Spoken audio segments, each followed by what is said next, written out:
Olá, caros amigos do Instituto Newton Sebraga, estamos aqui na nossa live de 201. Nós estamos aqui plena sexta-feira, 4 horas da tarde. Eu sei que muitos assistem depois, então lembrando a todos, vou deixar links aqui nas descrições de tudo que será falado, de tudo que será apresentado. E hoje vamos falar de um mercado que, por si, é próximo de um mercado que é grande no Brasil. O que quer dizer? Do ar-condicionado inverter. Você está na dúvida, você está começando agora, vou começar a fazer meu curso de eletrônica ou de elétrica, que mercado eu vou começar a trabalhar? Então, segue aqui, ouça o que o Ernesto e que o Gabriel tem para falar, que nós temos aqui muitas dicas importantes para você atuar nesse mercado ou tirar suas dúvidas, tá ok? Então, desde já vou pedindo para você que está aqui no nosso chat, já deixa as perguntas. O pessoal aqui do WhatsApp já está mandando pergunta, o pessoal no grupo, eu vou deixar aqui, vou transferir as perguntas para a tela. Mas recomendo, venha para o chat, tá? Lembrando a todos, deixe o like, se não tiver inscrito, se inscrevam. E eu vou chamar aqui na tela o professor Newton Sebraga. Tudo bom, Newton? Tudo bem, pessoal? Aqui estamos novamente com a número 201 das nossas lives. E o tema não podia ser mais apropriado, né? O ar-condicionado. Hoje, pela manhã, eu estava assistindo o noticiário da TV e fizeram uma matéria em que mostram que, com o problema que nós estamos passando agora das ondas de calor cada vez mais frequentes devido às alterações climáticas, dois dispositivos estão se tornando muito importantes nas residências.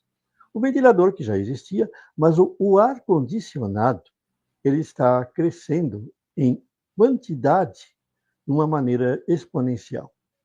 Todos estão atrás do ar-condicionado, que hoje tem uma vantagem em relação ao passado. No passado, o ar-condicionado não era apenas um dispositivo de luxo, porque ele era muito caro. Ele também era gastão, gastava muita energia. Mas com o desenvolvimento da tecnologia, certo? Nós chegamos ao que a gente chama da tecnologia do inverter, que é o inversor.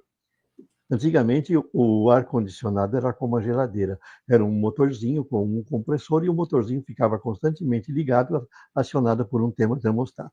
Hoje não. A tecnologia inverte permite que nós tenhamos um controle inteligente do ar-condicionado. Isso é muito importante, porque além de levar a um conforto maior, ele também gasta menos energia. Ele gasta a energia de modo inteligente. Então, isso aí está fazendo com que o ar-condicionado, cada vez mais, não se torne um eletrodoméstico de luxo nas casas. Ele se torne uma coisa necessária e acessível. Então, é lógico que, utilizando uma tecnologia eletrônica, o ar-condicionado vai exigir profissionais, não apenas na instalação, mas no reparo.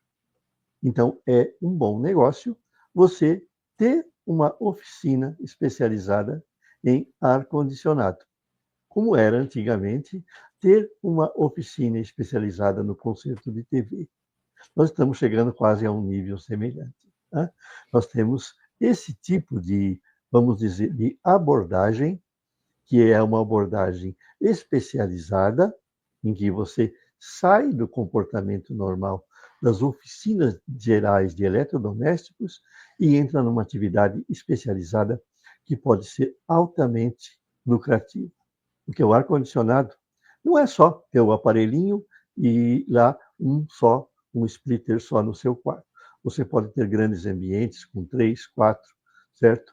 Uma máquina principal e 3 ou 4 splitters, e isso aí, para, por exemplo, empresas, isso é um bom negócio. Saber trabalhar e reparar, né? E também fazer a manutenção desse tipo de equipamento.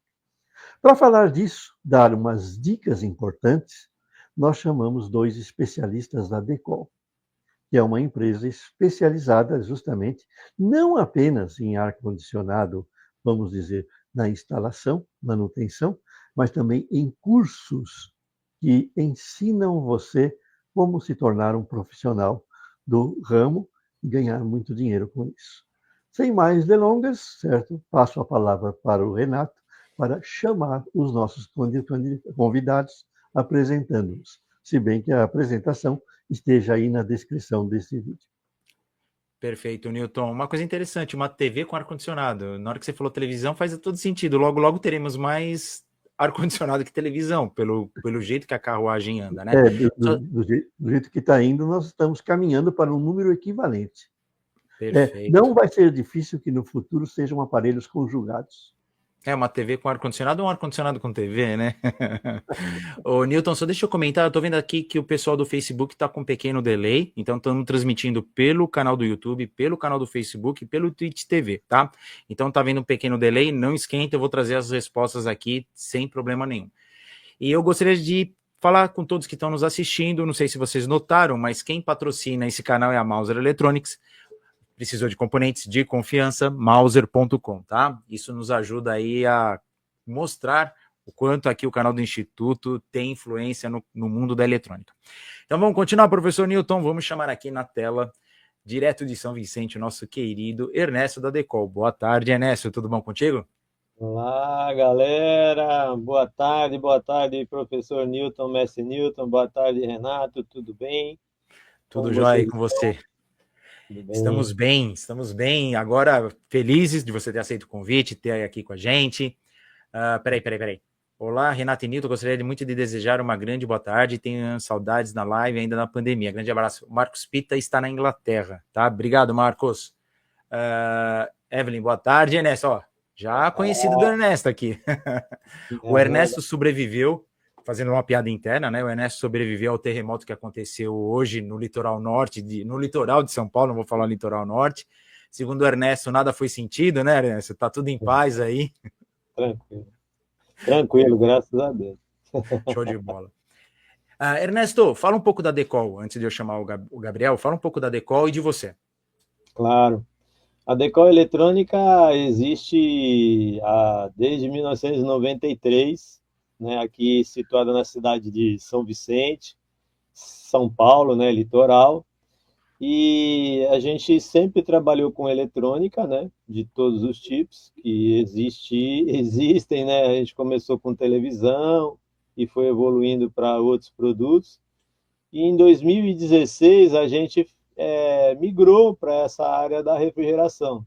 De lá para cá a gente se especializou e nunca mais saiu. Estamos aí até hoje fazendo ar-condicionado. É bem a história que o professor Newton contou, né? Veio da televisão para o ar-condicionado. É isso. Show.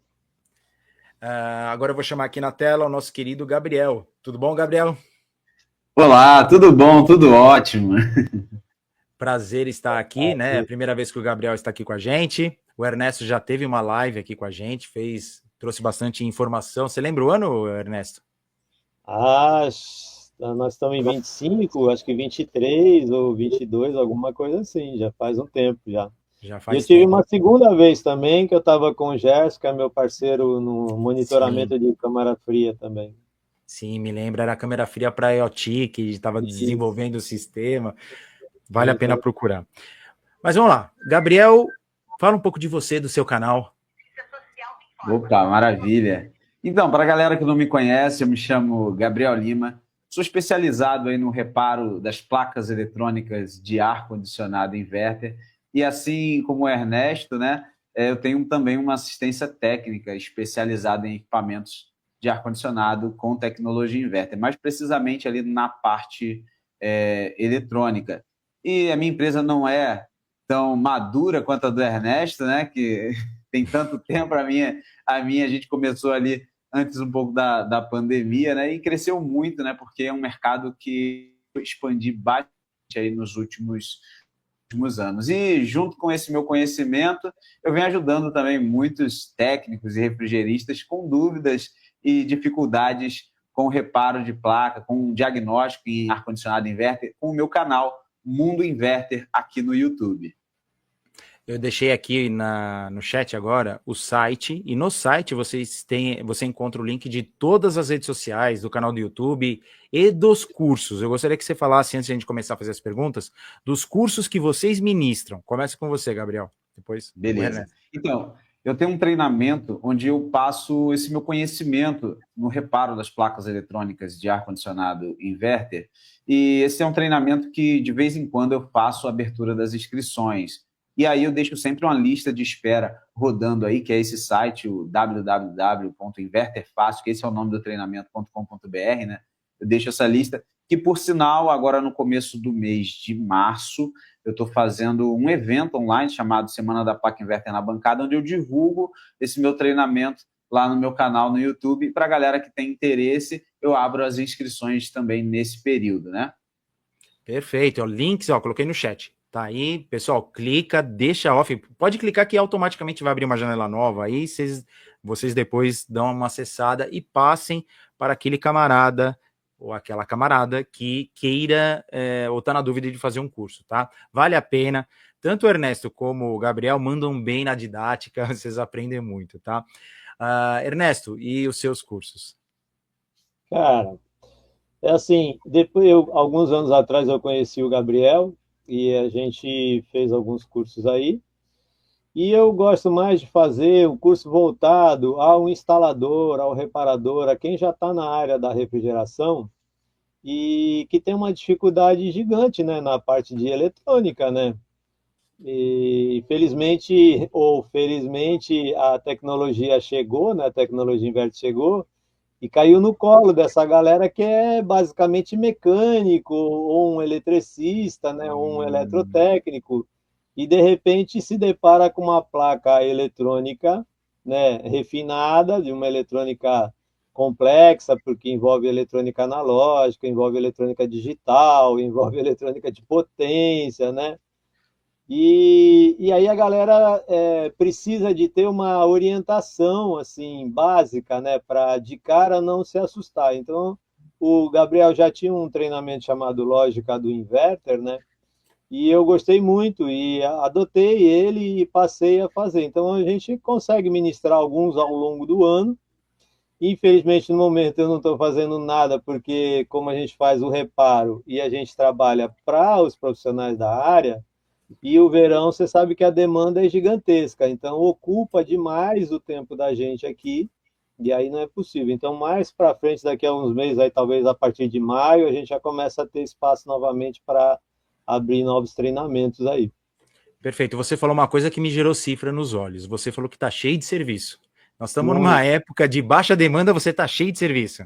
Muito. Aliás, se eu falar para você que eu acabei de fechar essa semana a entrada de serviço, eu estou recusando serviço, porque é absolutamente impossível, eu não dou mais conta. E aí o que eu estou fazendo é colocando esse pessoal que a gente está recusando numa lista de espera. Se daqui a alguns dias a gente conseguir ter espaço dessa demanda, aí a gente chama o pessoal para vir. Se não tiver arrumado ainda uma solução, a gente encaminha a solução. Abre aspas, está faltando profissional, tá? Se está sobrando serviço, falta profissional. Professor Nito, você queria comentar alguma coisa? Não, realmente a gente vê que tem áreas que tem picos de demanda, né? E nessas picos de demanda fica difícil atender todo mundo, né? Complicado. Sim, né? Você falou aí das placas sofisticadas, realmente, né? Com a eletrônica dos nossos dias aí, cada vez mais o uso do microcontrolador, né? Certo? É preciso ensinar como é que mexe com esses componentes, né? Porque muita gente se assusta, mas eu acho que é como no passado, né? Na hora que chegou o circuito integrado, os técnicos de TV se assustaram, né? E viram depois que não é isso. Então, realmente, nós estamos numa transição de tecnologia, né? E as pessoas se assustam, né? E nada melhor do que um bom curso, né? Para desmistificar, certas coisas que o pessoal tem medo. Tá, eu só gostaria de lembrar, o Gasparetti, o editor da revista NCB Eletrônica, diretor técnico, ele comentou que tem um artigo muito top do Ernesto na revista NCB Eletrônica. Então tá lá, é uma referência, links nas descrições, ou Newton Sebraga, tem lá o ícone, o botão revista, é só você ir lá baixar, tá de graça a revista, tá? Falar em revistas, estamos quase terminando, né? Nós estamos fechando a edição de janeiro, fevereiro. Tá demais, para vocês terem uma ideia, é um artigo de cada autor, tá? Então fica aí a dica aí para logo temos o nosso clube da leitura. É uma grande oportunidade de profissionalização e emprego. Perfeito. Então vou começar as perguntas aqui, tá? Gabriel, Vamos supor, eu vi que o Ernesto colocou aqui, você é da mecânica, você é da eletrônica, você é da programação, microcontrolador. Vamos supor que eu sou um técnico de refrigeração, ou seja, nunca meti uma mão na placa. Eu só troquei placa na minha vida inteira. Eu tenho uma geladeira para consertar, troco a placa, ok? É um profissional, mas eu quero especializar. No curso, ou assim, você acha viável alguém que não tem conhecimento tão grande de eletrônica? É o cara que só troca a placa. Tem chances do curso trazer alguém para consertar uma placa? Então, hoje eu tenho, né, dentro do treinamento vários módulos iniciantes, né? Isso ajuda para quem está começando, mas sem sombra de dúvida, para a galera que está começando, que nunca teve contato com a eletrônica, ele tem um pouco mais de dificuldade, mas é por quê? Porque ele precisa desse fundamento, né? Ele precisa desse fundamento essencial, que é o que eu falo sempre. Não tem como você construir uma casa do telhado, né? Do telhado para a fundação, né? Você precisa construir primeiro a fundação. E eu vou te contar mais. Hoje, tem muita gente que ainda conserta placa sem o fundamento e acaba tendo muita dificuldade. Não que ele não vá conseguir, ele pode conseguir fazer reparos, porque ele vai pegar muitas dicas, né? Só que ele precisa ter o fundamento, porque o fundamento é o que vai ajudar ele não depender mais de mim como professor ou como qualquer um outro, porque ele vai começar por conta própria a entender o que ele está fazendo, né? Porque isso eu acho que é o essencial de quando você está lidando com eletrônica, você entender os circuitos, você entender aquilo que você está colocando a mão, está trabalhando, e não talvez só trocando um componente, porque o professor falou para trocar que vai resolver, e resolve e fica por isso mesmo. Então, é essencial o fundamento. O curso básico de eletrônica vai bem, hein, não é, pessoal? Nosso curso básico e nosso curso de eletrônica analógica, né? Dá uma olhadinha se você percebe que não está acompanhando, né? É uma boa dica você ter esses 2 livros nossos, né? E lá você aprende muito. Muita gente aprendeu por eles, né? Eu não sei o Gabriel, mas eu e o Ernesto aprendemos muito com o Newton Sebraga. Muito, nossa, demais. Os artigos do nosso professor Newton Sebraga aí me ajudaram muito a entender todos os fundamentos da eletrônica, por causa da forma como ele explica, de uma forma muito clara e muito simples. Isso ajuda muito, né? E eu vejo que hoje, né, é isso que a gente precisa. Para se ter um bom fundamento, você precisa entender aquilo de uma forma muito simples.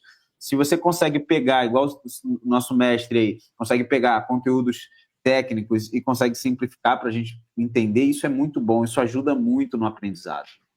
Perfeito. Sabe o que acontece? Eu estava vendo, inclusive, hoje, eu encontrei um livro meu aqui sobre cálculo convolucional, que está sendo utilizado na inteligência artificial. Quando eu peguei aquele livro na faculdade, ninguém, nem o próprio professor, acho que entendia alguma coisa, né? Certo? Porque realmente é aquela história de você ter uma teoria sem saber onde ela pode ser aplicada.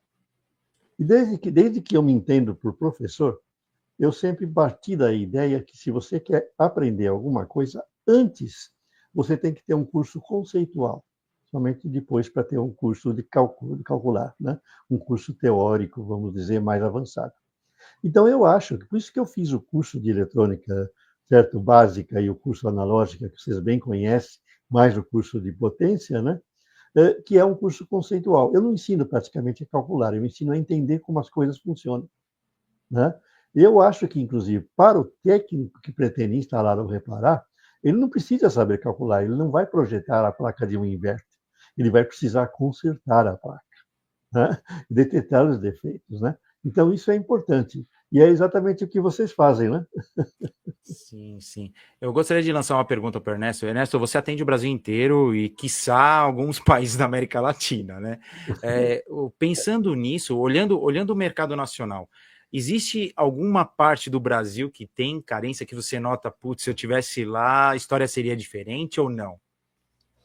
Todas as regiões, Renato, do Brasil estão absolutamente defasadas, porque o inverter ele chegou aqui para nós, para as regiões, sei, acho que as economicamente mais desenvolvidas e com uma densidade populacional maior, né?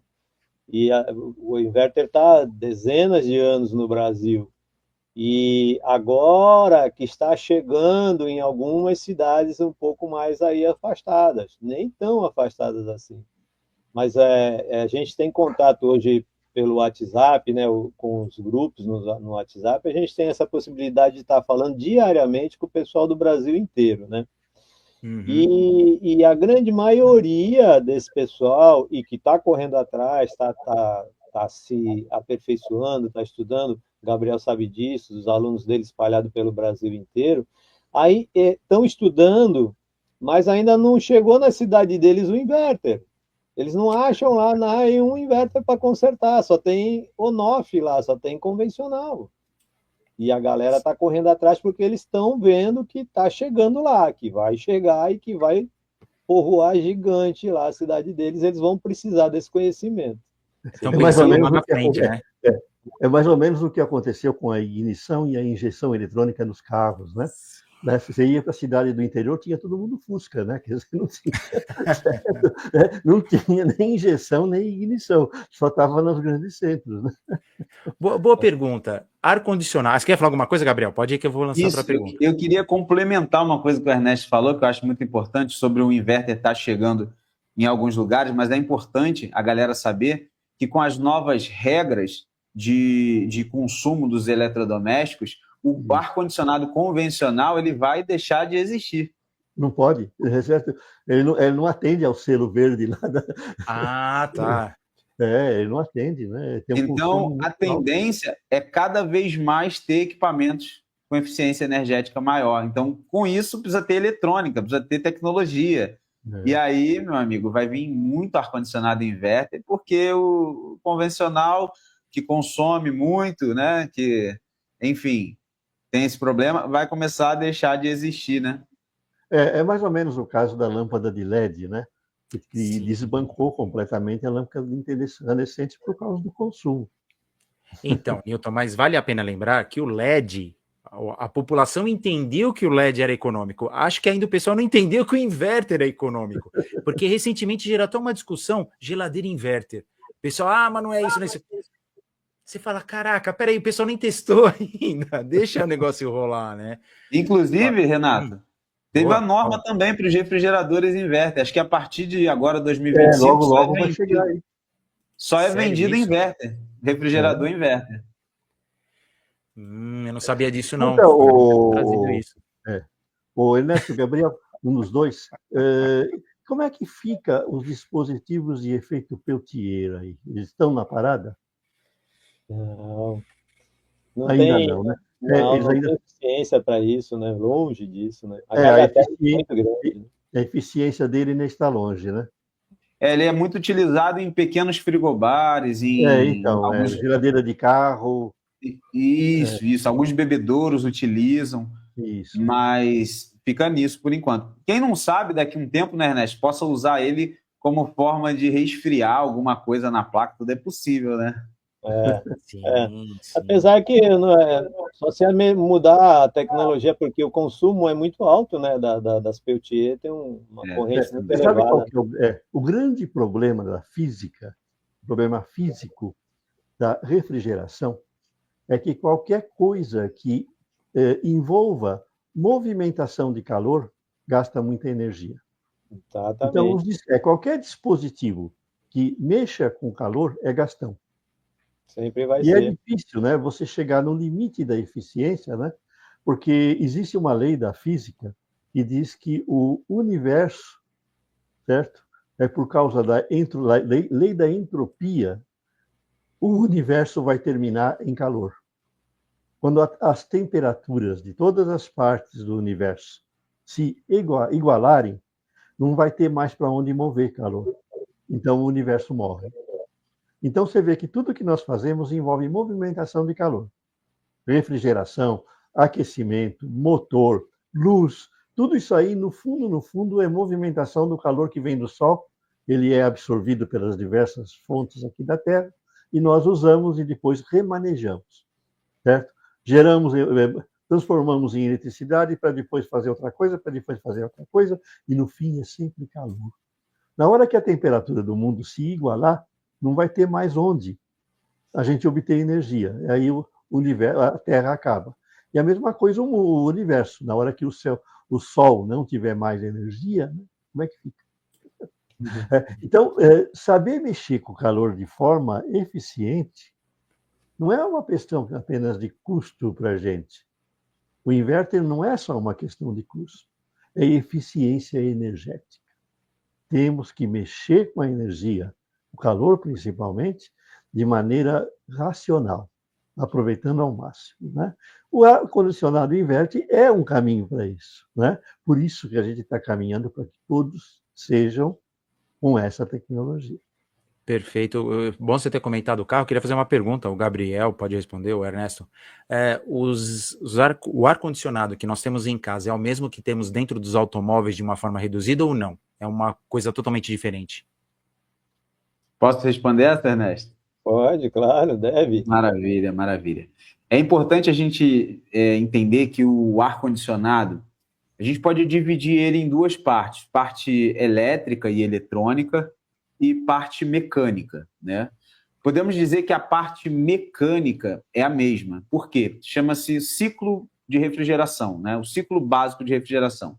É um ciclo de compressor, ciclo de compressor a vapor, né? Que é o ciclo, por exemplo, para você ter uma ideia, é o mesmo ciclo que é utilizado num bebedouro, é o mesmo ciclo que é utilizado no carro, é o mesmo ciclo que é usado no ar-condicionado da sua casa, é o mesmo ciclo que está na geladeira, é o mesmo ciclo que está num chiller para climatizar um shopping inteiro. Então, o ciclo de refrigeração é o mesmo. É um compressor deslocando volumetricamente o fluido refrigerante, onde ele passa por um processo de condensação, perdendo calor, e com isso ele se torna na fase líquida e depois ele é submetido a uma baixa pressão, retornando, né, absorvendo calor e repetindo todo o processo, né? Isso ocorre continuamente com o fluido refrigerante no sistema de refrigeração, que vai ser o mesmo no carro. Aí o que muda, né, no carro é o sistema de controle, né? O compressor do carro. Ele já não é movido por um motor elétrico. O compressor no carro ele é movido pelo próprio movimento do motor, né? Só que hoje em dia já até existe compressores automotivos que são elétricos, né? Que se utilizam em alguns casos, que aí não depende mais do movimento do motor a combustão, que é bem interessante. Mas isso é algo que tá sendo utilizado agora, que é novo, o pessoal faz instalações e tudo mais, eu acho bem interessante. Inclusive, é um sistema inverter também ali que movimenta aquele motor. É isso que eu ia falar. Nós temos um sistema inverter que trabalha no carro. É o mesmo conceito? O mesmo conceito. Perfeito. Basicamente. Então eu vou dizer apesar que a diferença... Pois não, mestre, pode falar como é que é? Ele congelou. Pode falar, Ernesto. O ar-condicionado do carro precisa deslocar uma massa de calor muito maior, né, do que dentro da sua residência, né? A eficiência dele tem que ser maior. Tem que ser bem maior. Sim, sim, mas uma coisa importante, pessoal que ainda está no colégio aí, né, que ainda certo vai partir para a área do curso técnico, para as áreas profissionais, estudem o ciclo de Carnot, porque ele rege todo o funcionamento de tudo que é térmico. E o ciclo de Carnot diz que a gente nunca pode converter, certo? O rendimento máximo teórico das coisas é 25%. Então, esse rendimento máximo teórico atrapalha um bocado não só a física dos invertes, a física dos aquecedores, mas toda a física do universo, né? Certo? As questões climáticas, elas estão ligadas a isso, né? Não, mas eu queria chegar no seguinte ponto. A pessoa que aprende a arrumar a placa de um ar-condicionado, ele consegue encarar uma placa de um ar-condicionado veicular ou de um carro? Olha, usando o fundamento, sim, acho que é possível. Leve-se em conta, né, esses baús frigoríficos, né? E aí já tem um equipamento mais volumoso, né? Vou deixar essa pergunta aí do Gasparetti, quem quer responder. Mas como funciona a tecnologia inverter? O sistema convencional é termostato, o compressor e o gás tubo. E o inverter, como é que funciona? Legal. Posso falar, né? Você quer? Pode, deve. Maravilha. Então, o sistema inverter, o que ele tem de diferente, né?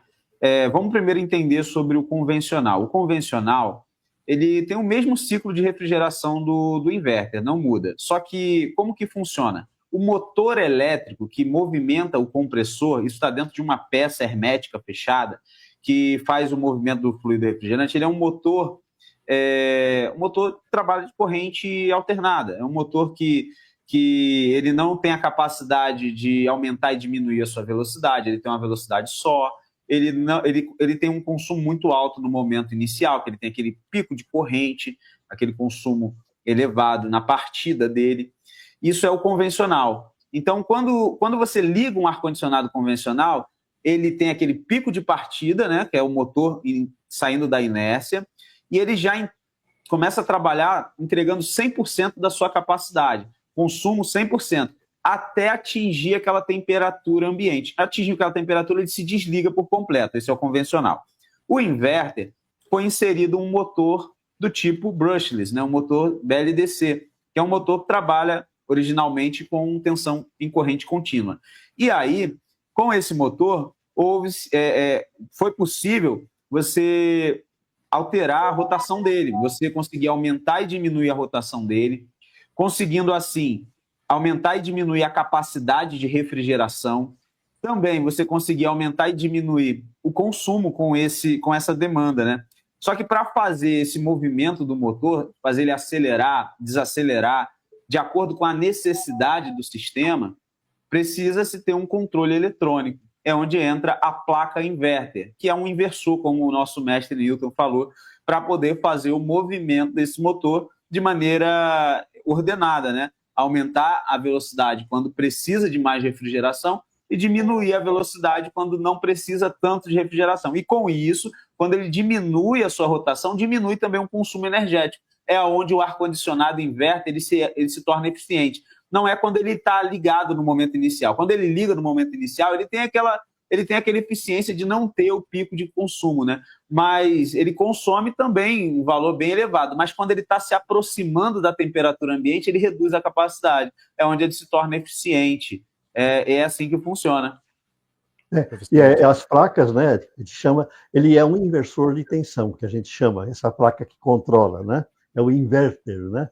Porque para controlar o BLDC, você precisa ter pulsos sequenciais, certo? Então, ele é controlado por uma lógica. Vamos dizer que se trata de um motor digital, né? Então, aí que entra a possibilidade de você ter um microcontrolador que vai trabalhar com algoritmos que vão maximizar o rendimento e diminuir o consumo, né? Então, é isso que faz. Ele pega a leitura lá, vamos dizer, do termostato, né? do sensor de temperatura, né? E ele otimiza o funcionamento para que você tenha maior eficiência energética, quer dizer, menor consumo e maior rendimento no funcionamento do dispositivo, né? E aí que entra a combinação da eletrônica do microcontrolador, a eletrônica do sensor, com a eletrônica das etapas de potência, né? A maioria trabalha com IGBT, não é? O GBT, né? IGBT, né? Mas você também tem placas com MOSFETs? Hoje... Não. Não, né? É mais o IGBT mesmo, né? É o IGBT. É o IGBT. Porque o MOSFET ele tem uma dificuldade nesse controle, justamente para aquela curva de resposta que ele tem, né? Ele tem uma capacitância de entrada muito grande, né, no gate, e aí, no caso, não se adapta a um motor desse tipo. E as potências envolvidas, né, são bem mais potências altas, né? Correntes intensas, né? E os IGBTs, eles ficam dentro dos modos que a gente chama de IPM, né? Os modos inteligentes de potência. Dentro do IPM, a gente encontra 6 IGBTs lá dentro, de maneira geral, né? Eles trabalham em ponte, né? Trabalham em ponte dupla. Né? São 2 meia pontes lá. 3 meia pontes lá. E para o controle, a correção do fator de potência, tem geralmente mais um ou 2 IGBTs, né? Dependendo do modelo, da potência. O fator de potência é importante aí, para termos de economia, né? Vocês explicam tudo isso no curso? Quer dizer, os alunos conseguem identificar falhas nesses componentes da placa? Diga aí, Gabriel. Sim, sem sombra de dúvida. É importante também destacar que hoje as placas eletrônicas de ar-condicionado inverter, elas contam também com um autodiagnóstico. né? O que seria o autodiagnóstico? Elas geram códigos de erro, dependendo da falha que os sensores internos da placa ou externos, eles captam as informações. E aí, com as falhas, a gente consegue ter um norte para começar a identificar o defeito. Ou as falhas, né, que o equipamento apresenta, ou o sintoma. A gente trabalha muito em cima disso. Ô, Gabriel, uma pergunta. Quando o carro eletrônico saiu, eles tinham lá uma tomadinha na placa que você ligava num equipamento de diagnóstico, né? Que era a chamada centralina. Hoje a gente já tem, hoje é normal. Para o ar-condicionado inverter, algumas empresas já têm essa saidinha com o equipamento próprio de diagnóstico, por exemplo, aquele profissional que quer se especializar pode comprar para analisar especificamente aquele equipamento. Sim, sim, seu Newton. Inclusive, tem, por exemplo, a Midea, que utiliza o seu analisador, que com o analisador a gente consegue ler parâmetros que a placa está monitorando, né? Como temperaturas, a gente consegue ver o que o microcontrolador está vendo. A Midea tem, a Daikin tem, a GRI também tem vários fabricantes que têm esse tipo de analisador. Inclusive, o Ernest tem até um, né? Que ele adquiriu aí da China, que ele já automaticamente tem vários fabricantes integrados, né? Foi produzido provavelmente por alguém que tenha muito conhecimento, com certeza, que já preparou meio que com vários fabricantes, né? Que eu acho também muito interessante. Né, Ernesto? Fala um pouquinho aí sobre esse analisador. Sim, a gente chama os aparelhos prontos, acabados, que o fabricante disponibiliza, a gente costuma chamar de gigatests, a gente chama. E aí eles já têm lá um conector próprio, a placa também já tem um conector, e aí a gente pluga lá, e aí através do display desse gigatest a gente consegue ver diversos parâmetros da placa, né? As temperaturas, tensões de trabalho, corrente, várias coisas. E então... algumas é possível também por software também. Também tem programas que a gente só utiliza uma interface que joga no software e o software mostra também os parâmetros. Interessante. Então já responde essa, Ernesto. Os fabricantes disponibilizam o esquema elétrico das placas? Esquema não. Na prática, a gente tem aí alguns antigos que estão aí há dezenas de anos, aí mais de 10 anos, que alguns da Fujitsu e alguns da Samsung, que ficaram fichinha fácil de encontrar aí. Os outros fabricantes, nenhum, não tem nada. A gente é obrigado a fazer o que a gente chama de engenharia reversa, né? É pegar a placa e desenhar na unha. Putz. Vamos lá, outra pergunta aqui. A placa inverter tem apenas um sensor de temperatura ou vários? A placa inverter, a máquina como um todo, inverter, ela vai ter pelo menos, no mínimo aí, 5 sensores de temperatura. Apesar que existe um modelo específico da Samsung que só tinha 3 sensores. Depois os modelos foram evoluindo para pelo menos 5. E aí esse número vai aumentando conforme a qualidade, conforme que é um controle melhor, a quantidade de evaporadoras, as multi, por exemplo, a necessidade de ter mais sensores. Então, mas assim, uma máquina comum, 9, 12 mil de mercado, você vai encontrar aí geralmente 3 sensores na condensadora, que é a parte externa, a unidade externa, e 2 sensores na unidade interna. Pelo menos isso aí. Uma perguntinha, Ernesto. Por exemplo, eu tenho aqui, certo, uma unidade externa única e tenho 4, uma em cada cômodo da minha casa, que são os splitters, né? Cada um deles deve ter o seu sensor e trabalhar de forma independente, não é claro? Isso. Porque eles têm que regular a máquina de acordo com a temperatura que aquele ambiente está exigindo, né? Exato. E eu notei uma coisa, que dependendo do ajuste, você deve conhecer muito bem, você viu, né? Que você sabe que eu estou com um LG aqui, certo? Ele tem um conflito. Se por acaso já aconteceu da empregada aqui acidentalmente, acionar o controle e colocar ele no modo aquecimento. E ele entrou em conflito com os demais, né? Então, existe aí uma lógica bastante complexa na programação, né, do microcontrolador, né? Porque ele vai ler não apenas o que o sensor está lendo, mas também aquilo que você quer, né? Sim, exatamente. Precisa ser feita essa comparação entre o que você ajustou no controle remoto, que a gente fala de set point, né, o ajuste que você vai fazer, e o que está no ambiente, ele tem que olhar a temperatura do ambiente interno, ele tem que olhar a temperatura do ambiente externo e tem que olhar a temperatura de set point que você colocou e olhar todas as temperaturas da máquina como um todo, temperatura do compressor, temperatura dos tubos, das serpentinas, interna, externa, tudo isso ele tem que olhar e tem que controlar. Agora, no caso aí de fazer a troca de quente e frio, ou vai ficar tudo quente ou vai ficar tudo frio, depende de quem apertar o controle remoto primeiro. Justamente, vocês ensinam tudo isso aí no seu curso? Isso e muito mais. O Gabriel está aí que não Olha aí, deixa pessoal, sozinho. eu percebo que não é só chegar lá e encaixar o negócio na parede, não, né? Certo? Tem muito mais, certo? E se dá o problema e vocês querem diagnosticar, tem aí uma série de fatores que vocês têm que levar em conta, né? Também que às vezes nem sempre, né? Você é chamado para reparar um equipamento que está, certo, com problemas, mas sim, às vezes o problema é os ajustes, né? E você tem que saber como fazer. Perfeito, Newton. Eu vou entrar numa nova pergunta. Obrigado, Burgos. Lembrando que hoje às 7 horas da noite, canal do Burgos, tá? Ele vai. Põe o assunto aqui, Burgos, que depois eu acesso aqui. O Wellington comentou, né? E essa seria a próxima pergunta que eu gostaria de colocar. Já existe inverter em máquinas de panificação e eu quero levar um outro nível. Já existem inverter no sistema de refrigeração de shoppings ou de indústrias? Já existe. Inclusive, eu até essa semana trouxe um conteúdo no meu canal no YouTube, onde eu estava reparando uma placa eletrônica de um sistema central. Inclusive, ela está até aqui comigo, né?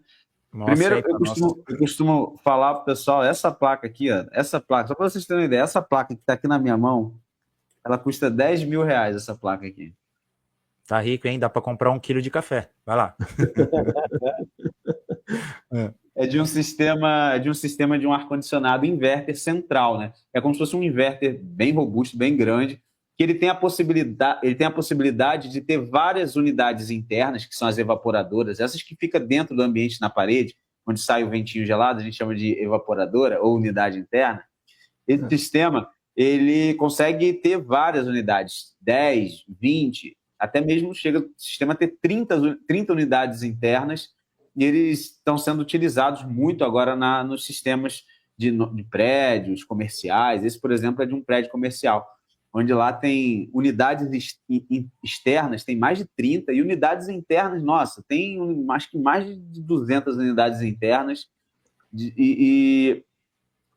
utiliza muito a eletrônica para controle. E tem mais, né? Nesses equipamentos que são mais caros, né, eles são mais robustos, eles têm muito mais sensores, eles têm muito mais circuitos de proteção, então tem muito mais eletrônica, muito mais configuração. Esse equipamento ele pode ser todo configurado, tem uma série de coisas que já nos equipamentos mais domésticos você não tem muita configuração. Esse daqui realmente você precisa ter um domínio muito grande. Você vai ver que aqui tem vários deep switches aqui, vários botões, várias chaves. Você configura várias coisas aqui no funcionamento da máquina. Até mesmo você configura vazão da ventilação da unidade externa. Barulho, por exemplo, você consegue configurar para a noite ela não fazer tanto barulho, para não incomodar. Então, tem várias configurações nessas máquinas. Um computador, praticamente. Uma perguntinha só. Isso aí está se tornando cada vez mais sofisticado, não é verdade, Ernesto? Na verdade, o Gabriel. E a gente, por exemplo, eu controlo também pelo meu celular, certo? Então, já tem a comunicação também, certo? A internet das coisas também está no inverno, né? E eu já vi, por exemplo, eu não sei se foi a Samsung ou a LG, na CES, né, a Consumer Electronic Show de Las Vegas, né, apresentando lá um ar-condicionado que conversa com você, né? Ele já tem os recursos da inteligência artificial, né? Então, é interessante isso, né? Porque cada vez mais isso aí está se integrando com uma eletrônica muito avançada, né? Vocês chegam a ver no seu curso essa parte de controle por celular, certo? E, eventualmente, não sei que chegou já em algum nosso, parece que a Samsung tem um que você tem o comando de voz, né? E ele reconhece a tua voz, né? Mas eu não sei se já incluíram isso nos cursos. Boa pergunta. Isso é relativamente bem novo, né? Eu ainda não cheguei realmente a abordar com muito detalhe essa parte dos equipamentos com inteligência artificial. Inclusive, a Midea lançou até pouco tempo, né, com inteligência artificial, quanto à internet das coisas, de você controlar via Wi-Fi ali, controlar e tudo mais. A LG, eu tenho até alguns conteúdos no meu canal que eu falo sobre um módulo, né, que a LG ela utiliza um módulo que conecta na placa do equipamento, e aí você transforma ele. Eu até falo algumas coisas sobre ele, né, apesar de eu não entrar muito no assunto, mas realmente é um tema que é muito amplo, né, para se abordar, porque realmente as coisas estão evoluindo para esse nível, né? Perfeito, perfeito. Você vê que as oficinas de ar-condicionado não é só ar-condicionado, não, pessoal. Tem muita eletrônica, muita coisa avançada e muita coisa que vocês podem fazer, né? Tem que chamar o garoto do TI para fazer alguma coisa, os microcontroladores. Né? Então, vocês veem que é uma coisa que pode, inclusive, dar muitos dividendos, né? Ganhar dinheiro. Sabendo mexer com isso, nossa, então... Tem mais uma pergunta do Cabelinho, ele coloca assim, o gás utilizado tem riscos na hora de soldar, né? O gás interno. O sistema elétrico precisa ser robusto igual ao ar-condicionado? E aí outra pergunta, o ferramental, né? A bancada do técnico que mexe com o inverter, é caro? 3 perguntas numa só, vamos lá. Eu vou responder aqui, depois se o Ernesto quiser, ele pode complementar. Com relação ao gás, né, que é como comumente as pessoas chamam, que é o fluido refrigerante, né? E a gente primeiro precisa separar, né, parte mecânica de parte eletrônica. A parte eletrônica, você faz a solda eletrônica normalmente, né, dos componentes na bancada. A gente faz o reparo da placa eletrônica na bancada. Agora, no sistema de refrigeração, você tem ali realmente a brasagem, né, como a pessoa chama de solda, que é realmente você trabalhar os tubos. E aí sim, todo o sistema pressurizado ele tem risco, né? Tem muito risco. Por isso existe uma série de cuidados que tem que ter para trabalhar nessa parte da refrigeração, que é sempre ter certeza que você está soldando ou dessoldando um sistema que não está pressurizado com nenhum tipo de gás.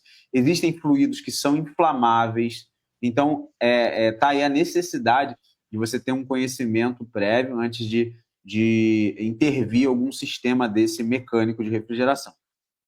E sobre ferramentas, né, para o técnico que vai trabalhar com a parte de refrigeração, tem as ferramentas específicas para refrigeração. Né, manômetro, multímetro, alicate amperímetro, bomba de vácuo, balança, essas coisas são ferramentas para a parte mecânica, né? E existem as ferramentas para a parte eletrônica, que acho que alguns de vocês já conhecem. Multímetro, fonte de bancada, osciloscópio e mais algumas coisas que a gente utiliza para o inverter, que é alguns simuladores, né? Alguns geradores de sinal, por exemplo, um compressor, é muito importante. Geralmente, a gente costuma ter uma máquina montada para fazer os testes na bancada, né? Ou até mesmo um compressor para conseguir fazer o teste dos equipamentos. É basicamente o que hoje precisa para começar a trabalhar com isso. Perfeito, perfeito. O Miguel, resumindo a pergunta dele, né? O IGBT e o IPM são fáceis de obter no mercado, mas vocês têm problema com componente falso? Então, hoje Ernesto vai saber falar também mais do que eu, né? Hoje a gente tem vários locais que a gente conseguir componentes, inclusive na Mauser, né? A Mauser é uma ótima fornecedora. Obrigado pelo merchan. É a fornecedora mais confiável, e é verdade, tá, pessoal? Sim, é verdade. Hoje é a melhor, né? Não tem nem dúvida disso. Né? Isso aí não tem a dúvida. Olha, vocês têm que levar em consideração, às vezes, que vocês preferem, às vezes, comprar um componente porque ele é mais barato, mas aí tem a confiabilidade. Porque o caso de uma máquina que você está reparando para o cliente não é o preço do componente que vai influir, certo? Na sua reputação. É preferível, às vezes, você pagar mais caro, esperar um pouquinho mais, mas ter um componente que é garantido, certo? Porque se ele dá problema, é você que tem a reputação de ter reparado a máquina, né? Então, vejam que é importante você ter aí um bom fornecedor, nesse caso, que forneça componentes com garantia. Sim, Mauser.com. O componente falsificado, ele existe desde quando eu comecei. Olha que eu comecei lá nos anos 70. Peguei muito. Então, não é Isso não é de agora. Tem muitos técnicos aí que estão aprendendo inverter e estão começando nos concertos e sofrem um pouco disso e reclamam bastante disso. Mas o componente falsificado ele sempre existiu e da minha carreira inteira. E com relação a Mauser,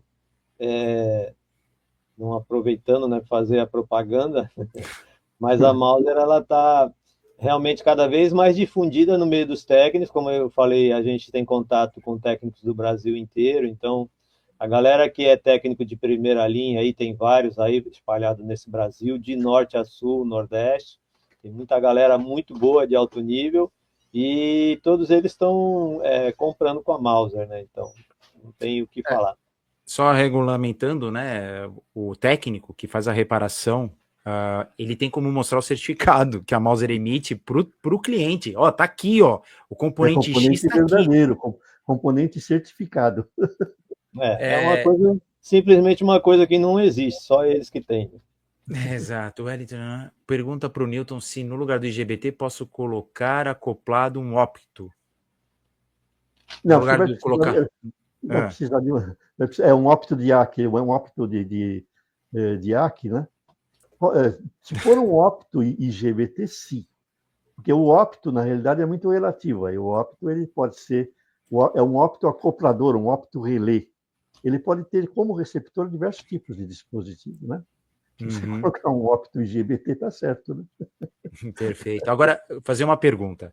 Eu estou começando a arrumar, a consertar inverters. Vale a pena eu ser uma oficina autorizada de uma fornecedora, ou vale a pena eu trabalhar por conta e não ter essa responsabilidade? Joguei você nas fogueiras, né? Tipo, eu posso ser uma oficina autorizada da Midea, por exemplo, ou não vale a pena? Você conta ou eu conto, Ernesto? Eu não sei, eu não posso dizer, porque eu nunca fui autorizado de Midea. Mas toda a minha carreira que eu fui autorizado de diversas marcas, diversos fabricantes, eu fui autorizado da Toshiba, eu fui autorizado de CCE, de tantas outras também. E não é uma experiência boa, não é agradável, nunca foi, né? Então, agora, no caso do ar-condicionado, especificamente, né, por exemplo, no formato que eu trabalho, que eu desenvolvo um serviço que é para os profissionais da área. Eu absolutamente não atendo o cliente final, né? Eu só atendo profissionais da área. Então, hoje a gente tem 200, 300, 400 instaladores na rua gerando serviço para a gente, né? Isso já é uma demanda gigantesca que a gente... Sim, é muita gente. Não tem necessidade de buscar mais nenhuma novidade, entendeu? Não vai do formato que você desenvolver. Perfeito. Ó, José Lima, só comentando, sim, a Mauser vende placas também, mas são placas Evaluation Boards, né? Ou seja, placas de avaliação e placas de desenvolvimento. Dá uma olhada lá, tá? Ó, estamos chegando no final. Vou matar com uma última pergunta. E antes, Newton, você quer falar alguma coisa? Não. Não, então tudo bem. Posso me despedir? Né? Não. Espera aí, vou lançar a última pergunta aqui. Uma curiosidade, tanto Gabriel ou Decol. Eu partindo do zero, para eu começar a atender um cliente, quanto tempo eu levo? 1 ano, 2 anos, 3 anos? Então, isso vai ser muito relativo, né? Eu tenho, assim, alguns exemplos, experiências com o meu treinamento, de alguns alunos que começam a receber placas para reparo, ali com, muitas das vezes, 1 mês, 2 meses, 3 meses, já começam a receber algumas placas e fazer alguns reparos mais iniciais. Mas aí, em média, a gente tem uma noção de pelo menos aí uns 6 meses para o técnico realmente conseguir ter uma boa segurança ali para conseguir fazer 6 meses? É rápido. Ô, Gabriel, não é interessante, num caso, por exemplo, se o aluno tiver possibilidade, ele já começar a fazer um estágio com algum conhecido que faça esse tipo de serviço? Muito interessante, muito interessante. Eu aconselho, eu falo sempre, como o meu curso é focado na parte eletrônica, no reparo da placa, eu ensino a eles, eu falo para eles procurarem fazer parcerias com técnicos de ar-condicionado, que eles vão trabalhar em conjunto com o técnico. Então, por exemplo, o técnico... porque, assim, a grande maioria dos técnicos de ar-condicionado, eles não têm muito conhecimento da parte eletrônica. A grande maioria, falando realmente com propriedade, que eu vim dessa área. Então, o técnico ele fica muito inseguro de dar um diagnóstico. Então, quando ele tem um apoio de alguém que tenha conhecimento da parte eletrônica, ele fica muito mais seguro. Então, ele conta com você para ajudar ele no diagnóstico e ele oferece para o cliente a possibilidade de reparar aquela placa. Não só consertar, não só comprar uma placa nova, mas também consertar, né? Então, ele apresenta essa oportunidade para o cliente porque ele conta com você, com o teu conhecimento como apoio. Então, essa parceria é muito importante, do técnico de ar-condicionado com o técnico de placa inverter, né? Vamos dizer assim. Perfeito. Vocês vejam que hoje é muito importante, né? A gente não sabe tudo sozinho, né? E quando mais a gente puder trabalhar em conjunto, trabalhar fazendo parcerias, melhor para a gente, né? Perfeito. Newton, palavras finais. Nós estamos chegando no final, foi rápido hoje. Pessoal, vocês veem que tem muito de eletrônica. A eletrônica está em toda a parte, né? Que é importante você conhecer a eletrônica e se especializar, e que existem áreas altamente lucrativas para onde você pode ir, né? Hoje nós demos um exemplo. Nós falamos dos inverters, né?